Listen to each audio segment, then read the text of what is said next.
नमस्कार। परीक्षा की तैयारी के लिए आज के इस खास सत्र में आप सबका स्वागत है। चलिए तंत्रिका तंत्र के सबसे जरूरी हिस्सों पर फटाफट नजर डालते हैं ताकि आप पूरे आत्मविश्वास के साथ परीक्षा हॉल में जा सकें। कभी सोचा है आपने कि आपका शरीर एक ही समय पर सोचता है, चलता है, महसूस करता है, यहाँ तक कि सांस भी लेता है? ये सब कुछ एक साथ कैसे हो जाता है? जानते हैं, इसका जवाब एक ही जगह छिपा है, हमारे तंत्रिका तंत्र में, जो हमारे शरीर का असली मास्टर कंट्रोलर है। तो ये रहा हमारा आज का रोड मैप। हम बिल्कुल बेसिक से शुरू करेंगे, फिर इसके अलग अलग हिस्सों और दिमाग को समझेंगे। और हाँ, ये काम कैसे करता है ये भी देखेंगे। कुछ असली दुनिया के उदाहरण भी लेंगे और आखिर में परीक्षा के लिए जो सबसे ज़रूरी पॉइंट्स हैं उन्हें दोहराएंगे। ठीक है, तो चलिए शुरू करते हैं। सबसे पहले ये समझना होगा कि ये तंत्रिका तंत्र आखिर है क्या चीज़। सीधी सी भाषा में कहें तो ये आपके शरीर का सीईओ है, जो सब कुछ मैनेज करता है ताकि पूरा सिस्टम बढ़िया से चलता रहे। तो किताबी भाषा में ये न्यूरॉन्स का एक नेटवर्क है। परीक्षा के लिए बस ये 3 शब्द याद कर लीजिए: न्यूरॉन्स, संकेत और नियंत्रण। मतलब न्यूरॉन्स संकेतों के जरिए पूरे शरीर को नियंत्रित करते हैं। बस अगर आप ये 3 शब्द समझ गए तो समझिए आपका आधा काम हो गया। अब ये बहुत ज़रूरी टॉपिक है, इससे सवाल अक्सर आते ही आते हैं।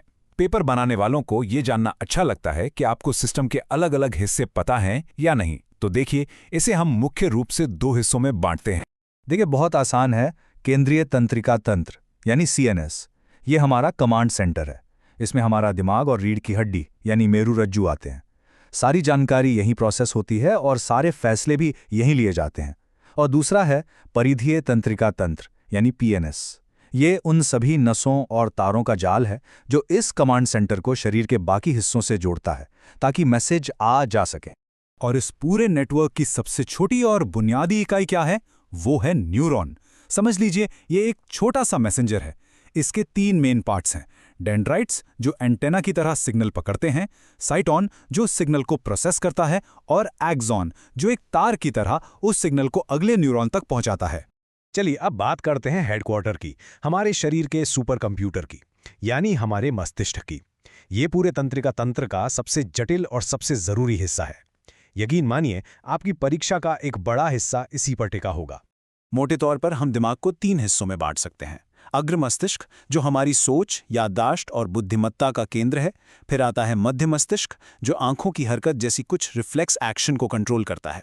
और आखिर में है पश्चिम मस्तिष्क जो शरीर का संतुलन, सांस लेना और दिल की धड़कन जैसे सबसे जरूरी काम संभालता है।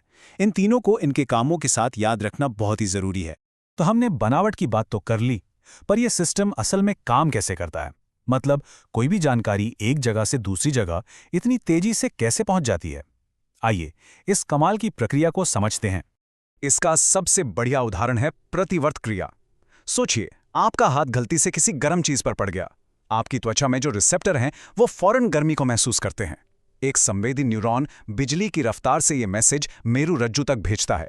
और यहां मजेदार बात यह है कि मेरुरज्जु दिमाग के ऑर्डर का इंतजार नहीं करता। वो तुरंत मोटर न्यूरॉन को हाथ हटाने का कमांड देता है और आपकी मांसपेशियां यानी इफेक्टर सिकुड़ जाती हैं और आप हाथ पीछे खींच लेते हैं। ये एक super fast life saver mechanism है।